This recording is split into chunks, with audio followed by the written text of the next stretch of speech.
Om Swastiastu.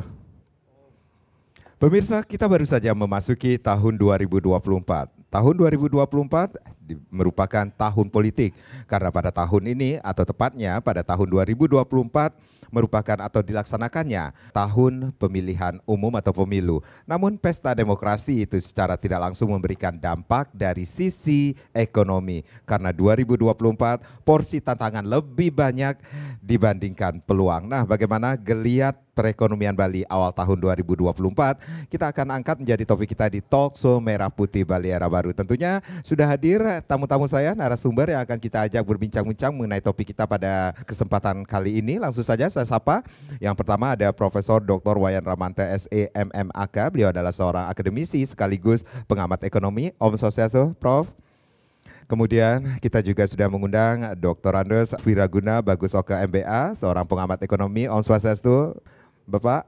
Dan paling di ujung ada Dr. Putungura Suyatne Yase SE MSI. Beliau adalah Wakil Rektor Bidang SDM Keuangan dan Operasional Universitas Warmadewat. Sekali lagi terima kasih Bapak-Bapak sudah hadir.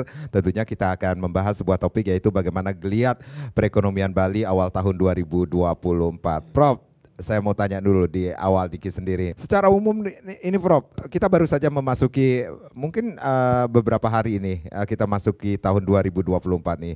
Secara umum bagaimana pertumbuhan ekonomi ini sendiri, khususnya ekonomi Bali di tahun awal-awal tahun ini sendiri, Prof melihatnya. Om Swastiastu. Jadi sesuai dengan proyeksi beberapa lembaga ya. Pertumbuhan ekonomi kita diproyeksi di tahun 2024 itu di kisaran 5 sampai 5,8%. Prediksi saya apalagi di triwulan pertama itu akan ada di kisaran 5%. Kenapa demikian? Ya, itu apa artinya, Prof, yang harus diketahui oleh masyarakat umum, Niki? Ya, yang perlu diketahui adalah bahwa di tahun politik ini penuh ketidakpastian. Yang pasti adalah dalam pertumbuhan ekonomi itu ditentukan oleh investasi. Dan orang tidak berani berinvestasi, baik investasi asing maupun investasi dalam negeri karena tahun politik. Mereka kalau dari swasta yang menentukan 75% dari investasi kita, mereka pasti wait and see. Lihat dulu gimana aman atau enggak dan seterusnya. Lalu kemudian dari pemerintah sendiri jelas nggak fokus untuk investasi, apalagi di tahun triwulan pertama. Jadi Januari, Maret itu memang tidak ada realisasi di samping memang helatan politik kita kan di bulan Februari. Itu sebabnya kita perkirakan di angka 5% atau terendah di antara ring pertumbuhan yang ditetapkan oleh beberapa lembaga resmi seperti Bank Indonesia dan termasuk Bank Dunia dan Asian Development Bank. Untuk Bank Indonesia atau Bank Dunia, berapa persen sih seharusnya ditetapkan seperti itu, Pak? Memang sudah ditetapkan proyeksinya kalau Bali 5 sampai 5,8. Kemudian nasional 5 sampai 5,5. Dan jangan lupa ekonomi Bali itu ditentukan oleh pariwisata dan pariwisata itu juga kunjungan wisatawan global yang proyeksi ekonomi global juga akan menentukan proyeksi pertumbuhan ekonomi kita di tahun 2024. Proyeksi ekonomi global itu turun. Jadi pertumbuhan ekonomi dunia tahun 2023 itu di angka 3%. Sekarang oleh Bank Dunia itu diproyeksi menjadi 2,8%. Karena pertumbuhan ekonomi global menurun, maka kunjungan wisatawan ke Bali termasuk diproyeksi juga akan menurun. Karena itu pula kemudian kita memproyeksi pertumbuhannya di angka yang paling moderat atau paling rendah di angka 5%. Iya, Prof mengatakan bahwa ini investasi di kuartal pertama bahkan untuk pihak swasta pun harus wait and see ini sendiri. Ini akan ada pengaruhnya terhadap pertumbuhan perekonomian Bali ini sendiri, Prof?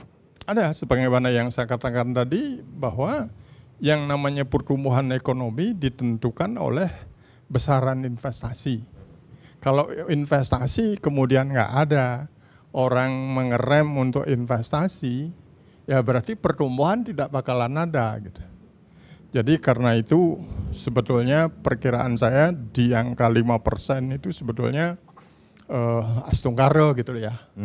Jadi astungkara, dan kita berharap nantinya kekurangan dari target misalnya mencapai target maksimum 5,8 itu bisa kita capai di kuartal berikutnya, di triwulan kedua, ketiga, atau keempat. Ya, kembali sekarang ditentukan oleh situasi politik nasional gitu ya. Kalau misalnya harus pemilihan presiden misalnya katakan berlanjut sampai ke bulan berikutnya misalnya di putaran kedua, itu orang wait and see-nya pihak swasta akan bertambah panjang gitu. Sehingga ya target 5,8 itu sangat-sangat ditentukan oleh keamanan, kepastian, dan seterusnya. Ya, bisa dikatakan seperti di awal saya sempat mengatakan bahwa ini pertumbuhan ekonomi di 2024 ini lebih banyak tantangannya dong daripada peluang yang akan kita dapatkan. Lebih banyak tantangannya. Tantangannya. Itu baru satu yang saya katakan tantangan politik. Ya. Kemudian regulasi yang lain, ambillah contoh yang terakhir. Misalnya pajak 40-75% untuk pajak hiburan itu dinaikkan sedemikian rupa. Kita ketahui bahwa fungsi pajak itu adalah fungsi budgeter dan fungsi pengaturan atau regulasi. Ini sebetulnya fungsi yang mana yang mau diambil oleh pemerintah. Kalau kita bilang fungsi regulasi, pengaturan, kondisi ekonomi kita pasca COVID itu sebetulnya belum tumbuh ya. Sudah ada penggeliatan, ya. Tapi dulu ekonomi Bali itu pernah 6% dan di atas 6%. Sekarang di 5,8, artinya belum pulih. Dan yang kasat mata misalnya dulu kedatangan wisatawan mancanegara antara Australia dengan China saling salib. China pernah tertinggi. Sekarang China belum datang ke sini. Artinya memang belum pulih gitu. Jadi sudah ada kemudian regulasi yang misalnya menaikkan pajak. Pajak itu pajak yang terkait dengan pendukung pariwisata, yaitu untuk spa yang dianggap hiburan dan lain sebagainya. Pajaknya 40-75%. Ini kan kembali dunia usaha itu di samping mereka wait and see, kemudian yang pasti adalah beban revenue belum pasti gitu. Jadi ini kalau kita lihat dari sisi pengaturan atau regulasi sebetulnya nggak tepat. Tapi kalau kita lihat juga dari fungsi budgeter itu adalah gimana dia nantinya berkontribusi untuk pajak, untuk dana pembangunan. Ya kalau dinaikkan sampai apalagi 75%, dinaikkan 40%. Akhirnya nggak ada orang mau ke spa. Akhirnya kan nggak ada pajak masuk.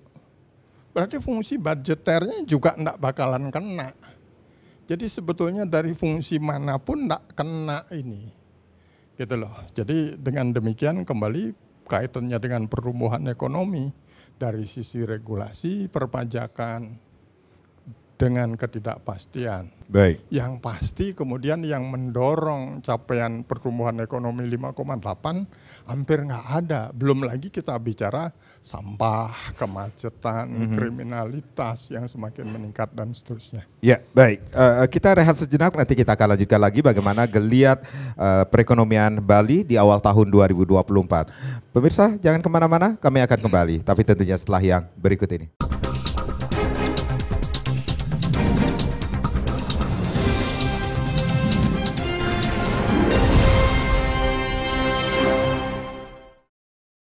Ya, terima kasih Anda yang baru saja bergabung bersama kami di Talkshow Merah Putih Bali Era Baru.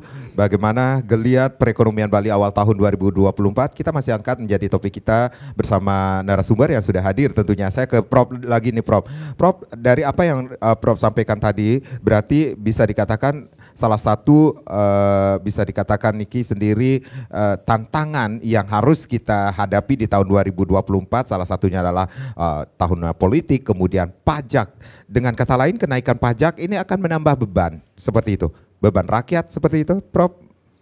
Dampak dan resikonya bagi pertumbuhan ekonomi Bali itu akan sangat luar biasa sekali dengan kenaikan pajak ini sendiri, Prof. Ya, dampaknya terhadap rakyat sudah pasti. Karena dengan kenaikan pajak yang sedemikian tinggi, pada akhirnya usaha itu akan menjadi tidak efisien. Ya. Orang tidak akan mau datang ke spa misalnya. Berarti kita tenaga kerja kita di sana terancam mereka kehilangan pekerjaan. Ya, udah pasti. Pemerintah sendiri seperti yang saya katakan tadi, karena pajak fungsinya sebagai budgeter, penyumbang pendapatan asli daerah. Dia sendiri karena spanya misalnya tutup atau nggak laku, berarti walaupun misalnya pajaknya 100% tetapi tidak ada yang mau menggunakan jasa spa, itu kan nggak ada dana masuk. Pemerintah juga sebetulnya dirugikan oleh kebijakan itu, masyarakat lebih dirugikan lagi. Jadi sebetulnya nggak ada yang diuntungkan oleh kebijakan itu. Oleh karena demikian sebetulnya ini harus secepatnya diambil tindakan gitu. Dan itu sifatnya strategis ya. Artinya ketika itu rame sekarang, lalu kemudian sekarang juga orang akan merencanakan, oh di Bali pajaknya naik, kita macet, kemudian sampahnya waktu ini sempat terbakar apa-apa, tahun depan kita nggak usah libur ke Bali dah. Gitu. Baik. Ini kan nggak bisa begitu. Orang sudah ngambil keputusan untuk tidak ke Bali, lalu kemudian kita baru misalnya sekarang bikin aturan, misalnya memberikan subsidi pajak dan lain sebagainya. Itu ya kalau bahasa kasarnya mohon maaf, telat mikir kita. Baik. Ya, atau singkatannya tell me gitu. Ini harus kita cepat bisa kendalikan hal-hal seperti itu gitu. Ya, baik. Saya ke Pak Wiraguna. Pak Wiraguna, dari apa yang disampaikan oleh Prof ini sendiri ternyata lebih banyak tantangannya daripada peluang yang akan kita hadapi di tahun 2024 ini sendiri. Pak Wiraguna, ini apa yang bisa menjadi kekuatan Bali nih untuk membangkitkan kekuatan perekonomian Bali di tahun 2024 ini sendiri, Pak? Baik, terima kasih, moderator. Tadi kalau kita mendengar dari paparan dari Prof. Ramante, sepertinya banyak tantangan, ancaman. Bahkan saya melihat ada peluang. Baik. Ada peluang. Jadi tantangan dan ancaman, kalau kita lihat flashback, kilas balik 10 tahun ke belakang, kita selalu melihat periode 10 tahunan.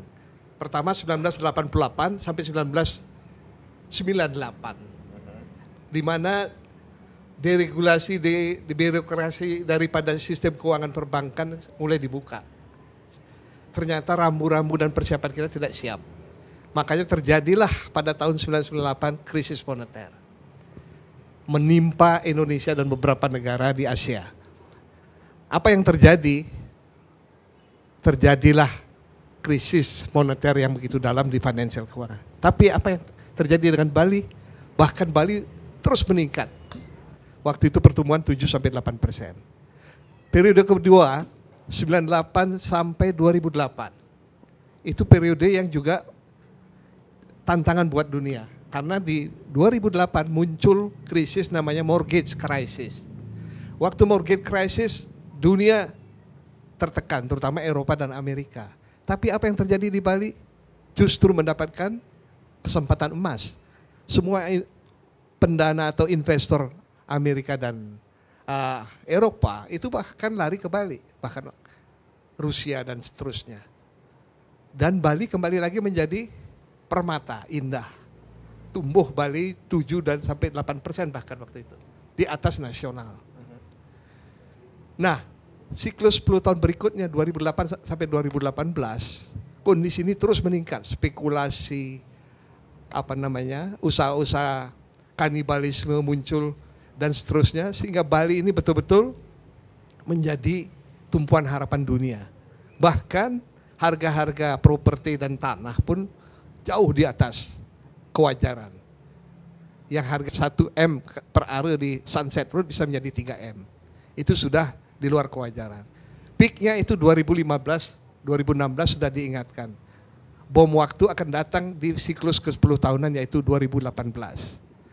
Ternyata kita abai dan apa yang terjadi di 2018 adalah perang Vietnam, perang dagang Vietnam dan Amerika. Itu yang menyebabkan terjadinya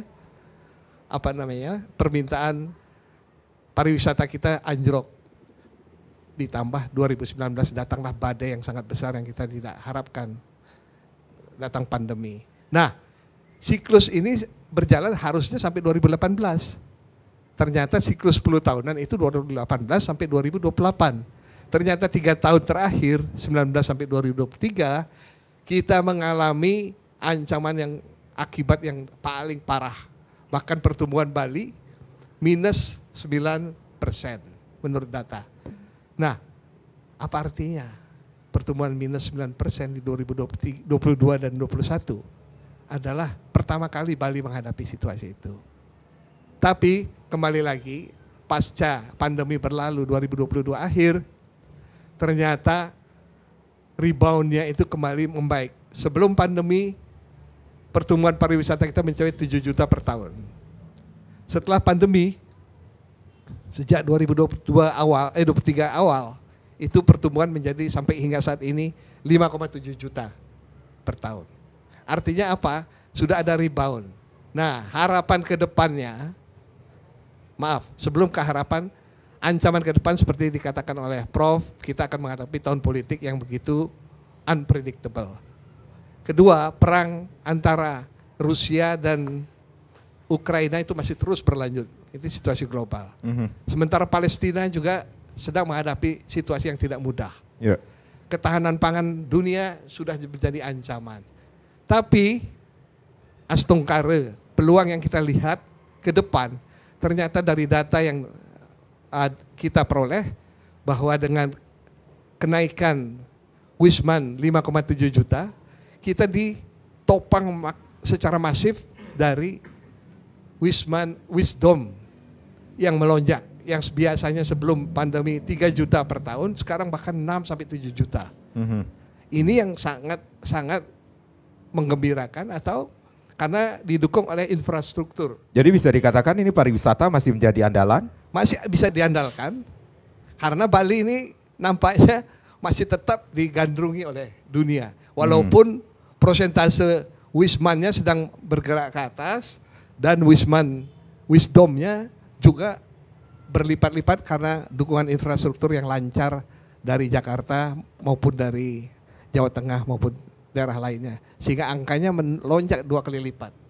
Saya kira masih ada harapan. Cuman permasalahannya daya dukung Bali ini yang kita lihat. Sampah, macet. Nah ini kalau tidak dikelola dengan konsep yang strategis secara secepat-cepatnya akan menjadi persoalan yang tidak mudah. Jadi fokus utama yang harus dikerjakan saat ini apa menurut Pak Viraguna?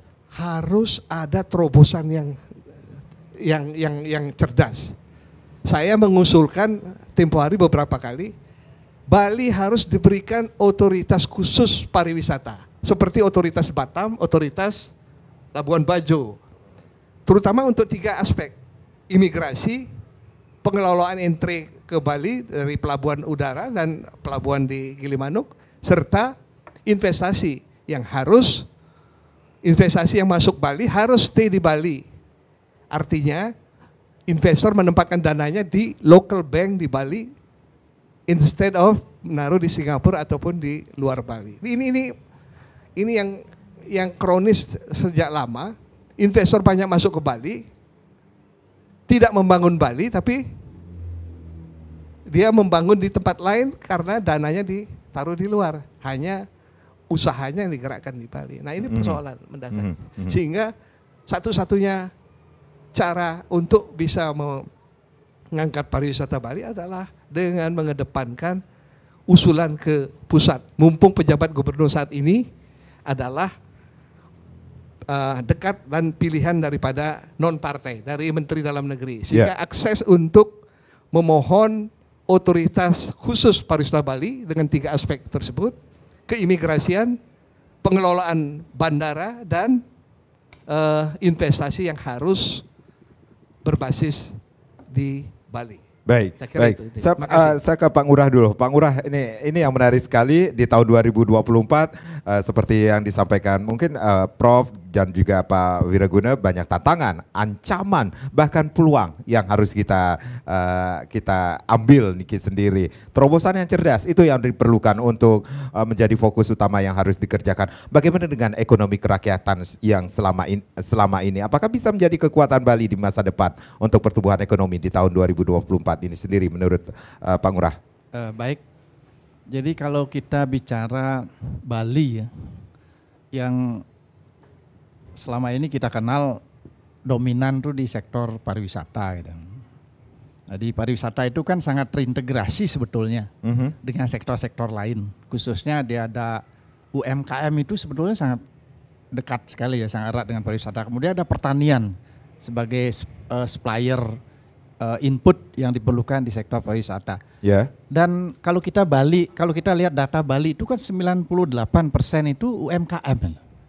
Artinya dengan menggerakkan sektor yang besar ini, sedikit jadi menggeliat itu pertumbuhan ekonomi Bali akan sangat kuat sekali. Jadi daya dukungnya sangat kuat ini UMKM.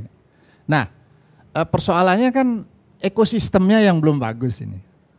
Jadi ekosistem kita belum bagus. Di sektor pertanian kita belum memiliki ekosistem pertanian. Sehingga parsial dia. Kita memberikan upaya bagaimana caranya membuka kegiatan produksi pertanian setinggi-tingginya tapi pemasarannya enggak ada. Nah, jadi ekosistem kita lemah terus terang aja. Jadi kita di negara kita memang itu yang parah. Makanya sebetulnya pekerjaan kita ke depan itu bagaimana membuat ekosistem yang terintegrasi antara sektor pariwisata, pertanian dan UMKM juga. Nah, termasuk di sektor UMKM itu. Jadi kalau kita bisa menggerakkan UMKM ini, saya kira pertumbuhan ekonomi Bali itu kan lebih tinggi daripada yang selama ini tercapai gitu. Jadi sangat mungkin ya, karena Bali itu kan sangat kental dengan kearifan lokalnya. Jadi produk-produk kita sebetulnya UMKM itu kan sangat berbeda dengan produk-produk di negara lain maupun di daerah lain. Kita memiliki keunikan tersendiri yang inilah sebetulnya nilai tambah kita yang harus kita kembangkan, khususnya di sektor UMKM. Nah, problemnya adalah itu tadi. Jadi mereka masih bergerak sendiri-sendiri gitu ya. Bergerak sendiri semua, tidak ada ekosistem yang bagus dari hulu sampai hilir. Kadang-kadang produksinya ada tapi bahan bakunya tidak ada. Nah, itu gulung tikar lagi seperti kasus di kerajinan-kerajinan di daerah Celuk dan lain sebagainya, itu kan banyak yang gulung tikar juga karena itu. Nah, kemudian faktor lain juga yang sangat penting harus kita pelihara adalah pariwisata itu sendiri. Jadi proyeksi tahun 2024 itu dari Dinas Pariwisata itu kan kita diharapkan itu wisatawan mancanegara kan 7 juta. Yeah.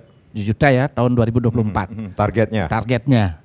Nah, itu tadi saya sependapat juga dengan Pak Wiraguna tadi. Yeah. Jadi kita kadang-kadang Bali itu ketika ekonomi nasional agak tidak menentu, tapi kita menerima keuntungan gitu. Ya, sering kali hal terjadi seperti itu. Kecuali kemarin COVID. Nah, kalau COVID itu kan memang bencana internasional. Jadi tidak mungkin negara apapun di dunia pasti selesai dia dengan COVID itu. Tapi kalau selain COVID, kita optimis bahwa Bali itu akan ada kemunculan yang bisa kita munculkan gitu di tengah-tengah kondisi yang lain kurang beruntung gitu. Nah, yang penting, sekarang bagaimana kita menjaga sektor pariwisata itu sendiri. Nah, sekarang sudah mulai misalnya dari internal sebetulnya kita lihat faktor internal kita apa tadi yang paling utama sekarang dikeluhkan oleh wisatawan mancanegara ya. Itu adalah masalah macet itu, ketidaknyamanan itu. Jadi di mana-mana itu udah macet. Makanya pemerintah daerah itu jangan terlalu lama-lama berpikir gitu. Jadi kalau mau mengatasi kemacetan itu harus berani extraordinary. Ya. Jadi harus berani berbuat untuk segera mengatasi kemacetan itu sendiri. Nah, bagaimana wisatawan itu lari-lari ke bandara kalau telat lus gitu. Nah, ini kan menjengkelkan. Mungkin tahun berikutnya dia berpikir ulang untuk datang ke Bali gitu. Ini kemacetan nomor satu. Yang kedua itu sampah itu sering muncul. Karena apa? Pengerjaannya tidak tuntas. Gitu. Saya kira sampai sekarang belum ada kepala daerah yang mampu menuntaskan itu sampai dia sustainable dia pengelolaan sampahnya. Jadi selesai tahun sekian sampai sekian setelah itu muncul lagi. Artinya bahwa sistem yang dimiliki belum bagus untuk mengelola sampah sehingga dia bisa tuntas dan berkelanjutan, tidak muncul lagi gitu. Saya kira ini yang penting dari dalam kita sendiri. Kemudian yang kedua faktor keamanan sudah mulai banyak muncul. Ya, kerusuhan anak-anak muda. Nah, ini kan harus kita perhatikan. Sebab pariwisata itu sangat rentan dengan keamanan, kenyamanan ya. Penyakit. Nah, isu-isu seperti ini yang paling sensitif terhadap pariwisata. Baik, nanti kita akan lanjutkan lagi perbincangan bagaimana geliat perekonomian Bali awal tahun 2024. Pemirsa, kami akan kembali saat lagi.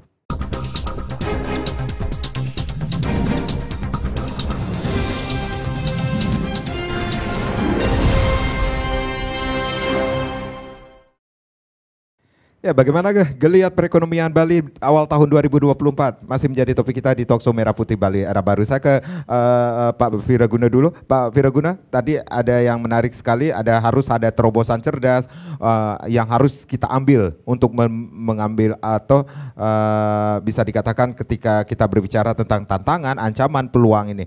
Terobosan cerdas yang harus kita lakukan secepatnya seperti itu.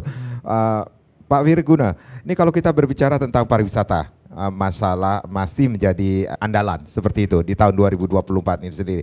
Kita mengetahui ketika pariwisata, apalagi target 2024, 7 juta wisatawan yang akan kita datangkan ke Bali ini.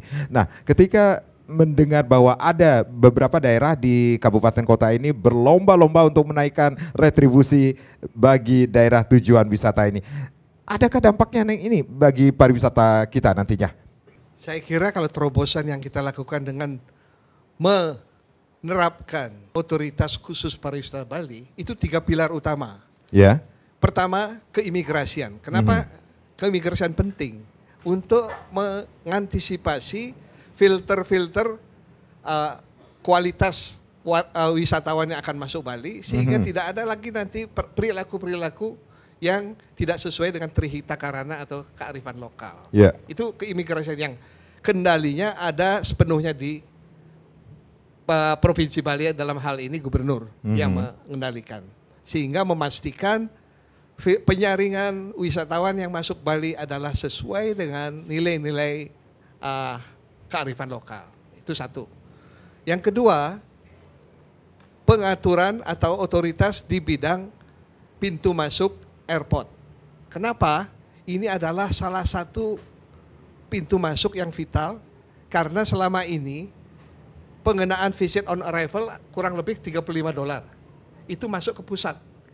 Nah, kalau visit on arrival $35 kali 7 juta, saya kira hampir 4 triliun sampai 5 triliun bisa masuk setahun.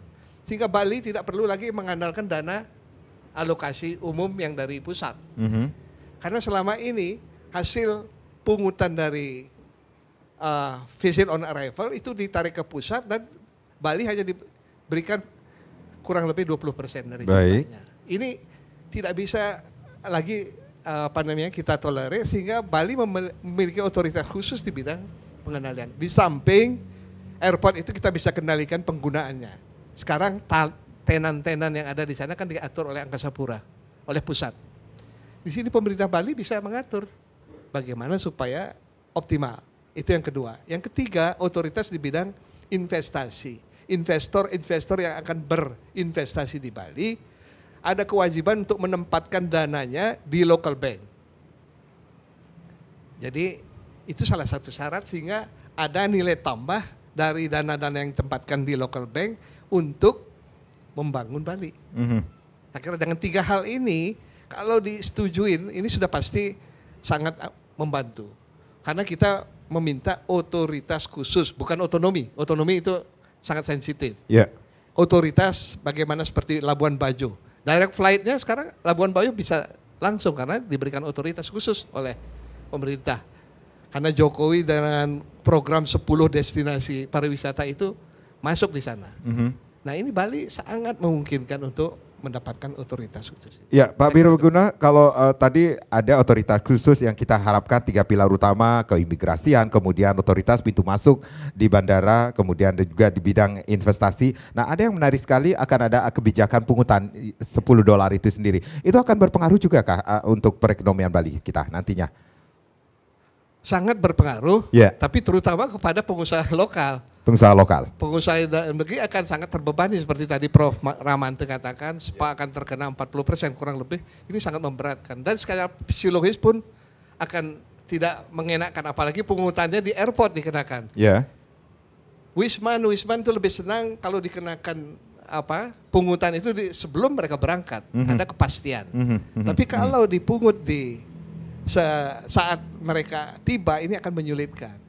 Apalagi kalau otoritas khusus pariwisata Bali dijalankan, kita bisa memanfaatkan dana pungutan dari visit on arrival. Saya kira pungutan yang 150.000 ini tidak perlu lagi. Sudah ada 4-5 triliun dana per tahunnya untuk Provinsi Bali. Saya kira itu. Ya, Prof. Ramante. Nah, ini kalau dari sisi peluang, tadi Prof mengatakan juga ada tantangannya lebih banyak daripada peluangnya. Tetapi kita mengetahui tahun 2024 ini sendiri adalah di tahun politik nih. Dari sisi peluang dan manfaat di tahun politik, adakah Prof bagi perekonomian, pertumbuhan perekonomian Bali, Prof lihatnya? Ya, walaupun sesedikit apapun dia dibandingkan dengan tantangnya, peluangnya pasti ada. Ya. Dengan misalnya contoh tadi, seharusnya di tahun politik ini kita berharap mereka terutama pemerintah pusat benar-benar merealisasikan janjinya ya untuk pembangunan Bali ke depan. Jadi sebagaimana yang sudah dari dulu kita sadari bahwa Pak Wiraguna tadi sudah menyampaikan bahwa misalnya visa on arrival kita sekian miliar, sekian triliun per tahun itu sepenuhnya merupakan anggaran pusat. Yang namanya visa on arrival itu adalah sumbangan sebetulnya dalam bentuk pajak yang bisa dipaksakan gitu ya untuk di mana dia arrive, di mana dia datang, di Bali. Ya seharusnya dipergunakan reinvestasi di Bali. Kenapa mereka datang ke Bali? Karena berpariwisata. Maka pemerintah pusat wajib berreinvestasi untuk pariwisata Bali.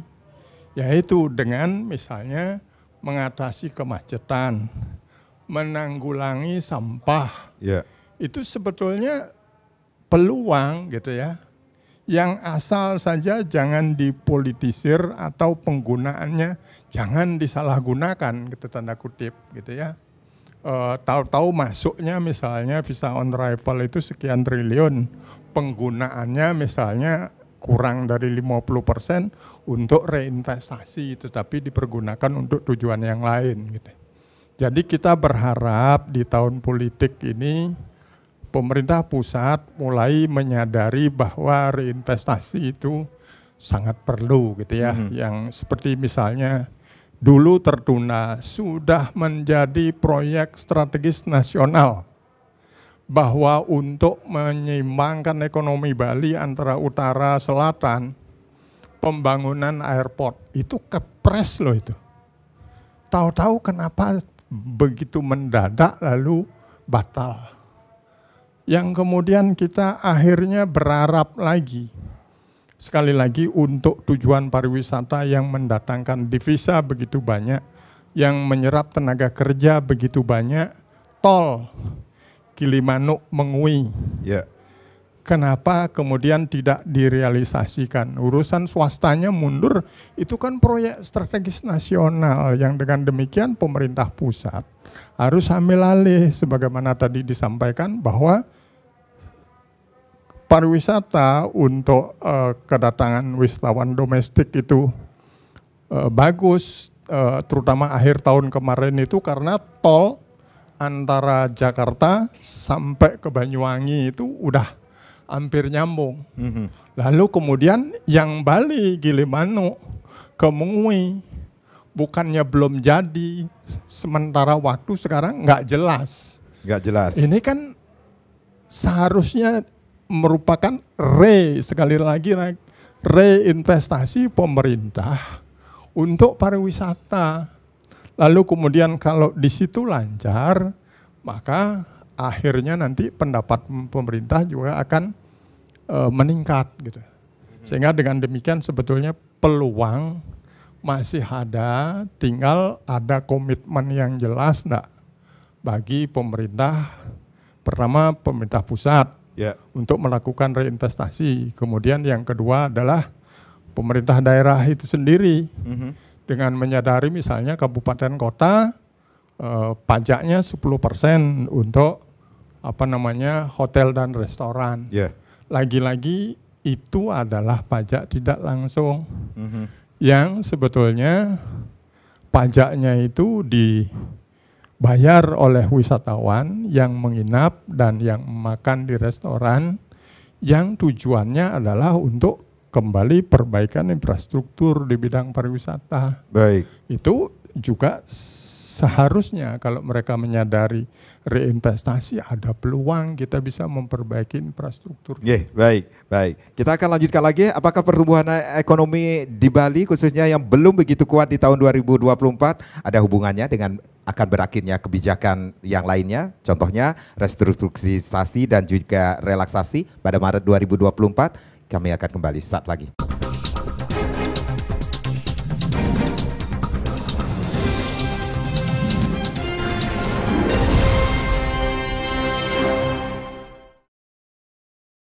Ya, bagaimana geliat perekonomian atau pertumbuhan perekonomian Bali di tahun 2024? Kami akan lanjutkan lagi. Prof, ini dia sebelum break saya sempat mengatakan ini ada hubungannya kah dengan kebijakan restrukturisasi dan juga relaksasi pada Maret 2024 yang dampaknya terhadap pemulihan ekonomi Bali yang belum begitu mulus, Prof, melihatnya? Ya, saya kok berpikiran sekali lagi agak pesimis ya. Kenapa? Karena relaksasi itu dihentikan ketika pertumbuhan ekonomi belum pulih.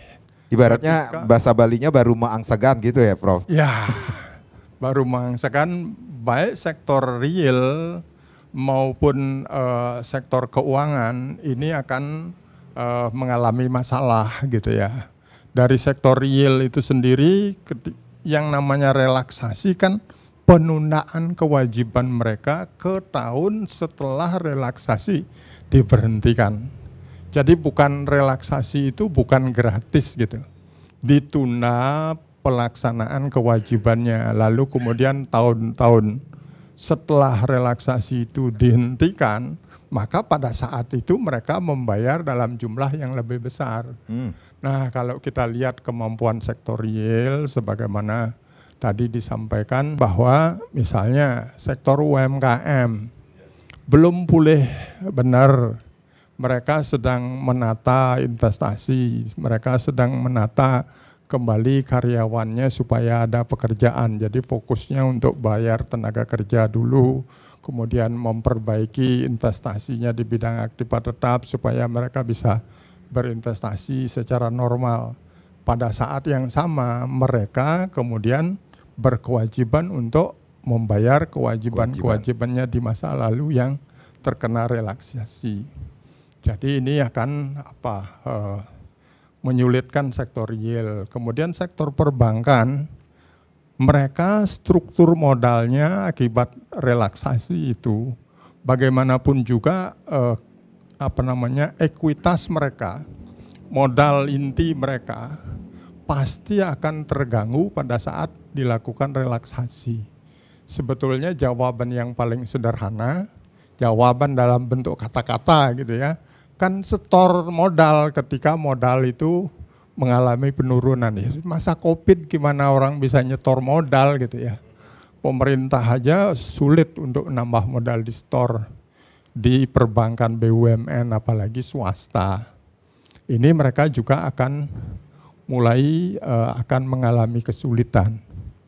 Jadi sebetulnya kalau kita bicara dampak, pasti besar dampaknya ketika pemulihan itu sebetulnya belum 100%. Walaupun saya juga punya keyakinan sebagaimana disampaikan oleh kawan-kawan tadi bahwa ada peluang. Iya, tetapi belum di tahun 2024 ini belum pulih. Peluang itu ada karena dulunya kita minus 9%. Lalu kemudian sekarang sudah mencapai 5%. Kan berarti ada tren gitu ya. Tetapi belum pulih benar sebetulnya. Ketika kewajiban itu sudah pulih karena relaksasi itu sudah tidak diberikan lagi, berarti ini saya melihat pemberhentian relaksasi ini sedikit merupakan ancaman bagi tren pertumbuhan kita di masa yang akan datang. Baik, saya ke Pak Ngurah, ini ada ancaman juga nih seperti yang disampaikan Prof maupun Pak Viraguna Bagusoko dan Ki sendiri tentang tantangan, ancaman bahkan peluang ini sendiri. Bahkan kita mengetahui beberapa waktu lalu juga ada berita tentang hak dari para ASN yang sempat tertunda ini. Sebenarnya itu juga ada apa sebenarnya dengan kita? Kita sedang tidak baik-baik sajakah perekonomian kita? Saya kira ini dampak nasional ya. Kalau kita lihat, kalau kita amati bahwa memang pembangunan yang dilakukan oleh pemerintah pusat selama ini, terutama infrastruktur itu kan banyak sekali memerlukan anggaran yang besar ya. Apalagi di IKN, nah, itu kan besar sekali anggarannya. Nah, saya kira pemerintah mengalami problema di bidang keuangan ya. Agak tertunda ya, agak tersendat di sana. Sehingga dampaknya juga pada pembayaran termasuk juga ASN juga menjadi salah satu sasaran untuk ditunda pembayarannya. Saya kira seperti itu ya. Ini yang masif sekali kan kemarin pembangunan infrastrukturnya. Artinya apa? Memang perencanaan antara pendapatan dan pengeluaran di sana itu memang karena kita kan menggunakan sistem anggaran defisit ya. Jadi anggaran defisit itu salah satu risikonya seperti itu. Baik. Ketika pendapatan tidak tercover ya maka akan terjadi defisit yang semakin besar itu. Baik. Nah ini yang sulit ditanggulangi oleh pemerintah dalam jangka pendek gitu. Oke, baik. Kita kembali lagi ke pertumbuhan geliat perekonomian Bali ini sendiri.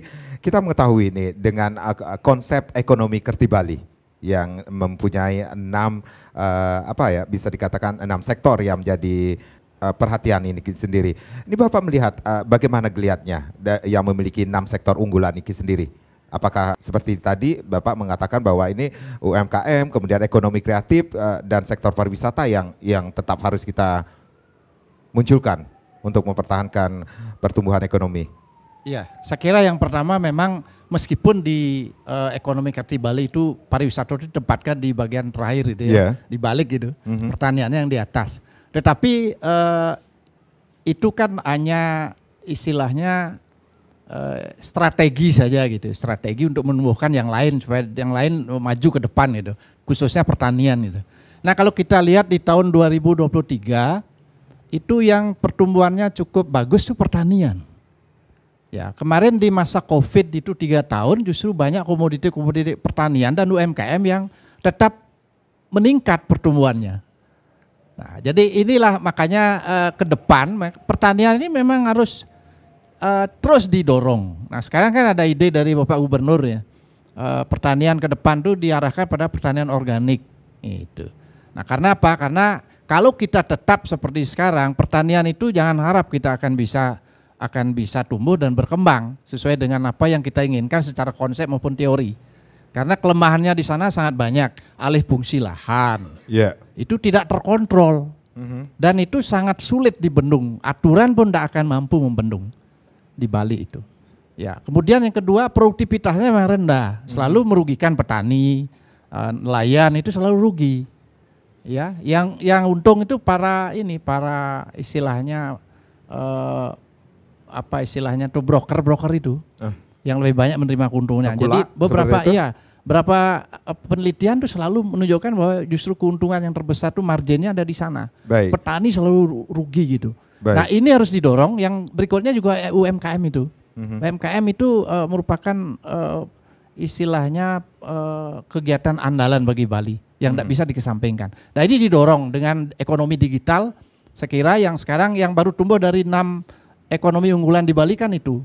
Jadi ekonomi digital itu tumbuh dan UMKM. Ya, baru 2 ini. Baik, apa yang Bapak sampaikan ini mengingat banyaknya alih fungsi lahan pertanian, berarti untuk ketahanan pangan khusus untuk di Bali ini apakah Bapak melihat masih memadai untuk ke depan? Sebetulnya kalau kita segera lakukan ya upaya-upaya untuk mengatasi terutama alih fungsi lahan ini, Bali masih memungkinkan karena masih cukup banyak luas lahan yang bisa dipergunakan untuk mendorong pertanian, khususnya padi itu. Padi. Nah, persoalannya kan sekarang masif sekali alih fungsi lahan itu yang memang tidak ada yang mengontrol. Ya, maupun meskipun ada yang mengontrol tapi asal-asalan aja, temporel aja, tidak mendasar itu. Nah, makanya inilah yang harus kita kerjakan ke depan. Jadi dengan pertanian organik, kemudian teknologinya harus, kemudian coba sektor pengolahan ini. Sektor pengolahan ini harus dikembangkan karena di sana ada value added yang bisa memungkinkan petani mendapat pendapatan yang lebih tinggi. Nah, ini yang harus dikembangkan. Makanya investasi ke depan seharusnya arahkan kepada investasi yang memang bagaimana mendukung sektor pertanian ini. Contohnya apa? Contohnya ada rice milling. Nah, contohnya di Badung. Di Badung itu tidak ada rice milling. Kenapa pemerintah daerah tidak membuat rice milling? Nah, padi-padi kita diambil mentah-mentah itu, baru dipanen, dibawa ke Banyuwangi. Nah, kemudian di Banyuwangi diproses menjadi padi. Setelah dia dikemas, diisi mereknya Banyuwangi. Padahal bahan bakunya dari Bali. Nah, ini salah satu contoh kan, betapa kita itu memang kurang memperhatikan secara tuntas masalah di sektor pertanian itu. Pak Wiroguna, ini berbicara tentang apa yang di kebijakan restrukturisasi dan relaksasi ini sendiri. Tadi Prof. Ramanto mengatakan ini juga harus diberikan perhatian ini sendiri. Berarti ada dampak dari sektor real yang dengan berakhirnya relaksasi nanti Maret 2024? Ya, kebijakan relaksasi ini memang agak berkendala besar. Karena ada ketidaksungguhan dari pemerintah. Namanya relaksasi di sisi finansial itu harus 2 sisi. Di sisi relaksasi debitur, di relaksasi di financial institution. Sebab seperti Prof. Ramanto tadi kemukakan, kalau relaksasi debitur itu ada penundaan pembayaran sehingga bank tidak memperoleh pendapatan yang real. Karena pembukuan kan harus real pendapatannya. Kalau ditangguhkan selama 2 tahun atau 3 tahun, bank itu akan terjadi cash drain, pasti akan mengalami shortage keuangan sehingga mismatch dan mereka industri perbankan harus menyetor dana yang dinamakan store modal. Nah, ini mendua ini pemerintah ini dalam menjalankan kebijakan relaksasi. Kalau sebelumnya relaksasi di bidang debitur, industri keuangan juga diberikan buffer dana talangan. Tapi ini tidak ada. Nah, ini kendala yang sangat menyulitkan sehingga relaksasi ini tidak bisa efektif. Saya yakin kalau berakhir tahun 2024 pun mesti diperpanjang lagi. Mau tidak mau, sebab debitur masih belum menggeliat, tidak mampu untuk menyelesaikan kewajibannya. Akhirnya itu. Baik, Prof. Ini yang menjadi harapan kita juga semuanya dengan konsep ekonomi Kerti Bali, dan tentunya seluruh sektor diharapkan saling mendukung. Jika salah satu sektor mengalami keterpurukan, sektor lainnya bisa mendukung. Nah, tentunya Prof melihat bagaimana geliat dari seluruh 6 sektor tersebut sehingga bisa mendukung pergerakan atau geliat perekonomian Bali ini sendiri ke depannya sendiri, Prof. Ya, sebelum kita melihat 6 sektor unggulan itu, kita perlu menyadari bahwa ini perekonomian Kerti Bali adalah konsep strategik untuk perbaikan ekonomi Bali ke depan. Artinya apa? Ini adalah rencana jangka panjang. Nah, sekarang itu baru pada tataran jangka menengah. Jangka menengahnya itu pun sebetulnya belum berjalan 5 tahun gitu ya. Sehingga dengan demikian wajar sebagaimana disampaikan tadi bahwa misalnya sektor pertanian gitu belum seperti yang ditargetkan atau diharapkan. Sudah ada peningkatan, tetapi kita harus akui bahwa pertumbuhannya sudah ada peningkatan, tetapi nilai tukar petani itu belum signifikan. Lalu kemudian digitalisasi sudah ada peningkatan, dan untuk digitalisasi ini kita perlu membangun infrastrukturnya. Misalnya Turiya Pada di Bali Utara itu juga belum berfungsi secara baik, sehingga dengan demikian hasilnya di ekonomi digital ini memang belum sebagaimana yang kita harapkan walaupun ada pertumbuhan gitu ya. Tantangannya adalah sektor pertanian misalnya, yang seharusnya itu menjadi unggulan, yang seharusnya dia memberikan multiplier effect terhadap sektor pariwisata. Misalnya pertanian kita di Bali itu tidak ansih dia menghasilkan food gitu, atau menghasilkan makanan, atau bisa menurunkan inflasi dan lain sebagainya, tetapi budaya Bali itu ada di sana. Pariwisata Bali adalah pariwisata budaya. Sehingga dengan demikian sektor pertanian sekarang belum bisa mendukung sektor pariwisata yang sebetulnya penghasilan per rupiahnya atau US dollarnya itu adalah tertinggi. Kenapa? Karena justru di sektor pertanian kita ada degradasi budaya. Tenaga kerjanya misalnya sekarang berasal dari luar daerah. Sehingga dengan demikian udah nggak budaya Bali misalnya mengetam padi dengan cara tradisional yang itu merupakan atraksi pariwisata, dan itu sudah hilang. Strateginya adalah sebetulnya di sektor pariwisata di samping meningkatkan produktivitas untuk mengatasi tadi alih fungsi lahan yang memang tidak terbendung, walaupun sekarang sudah ada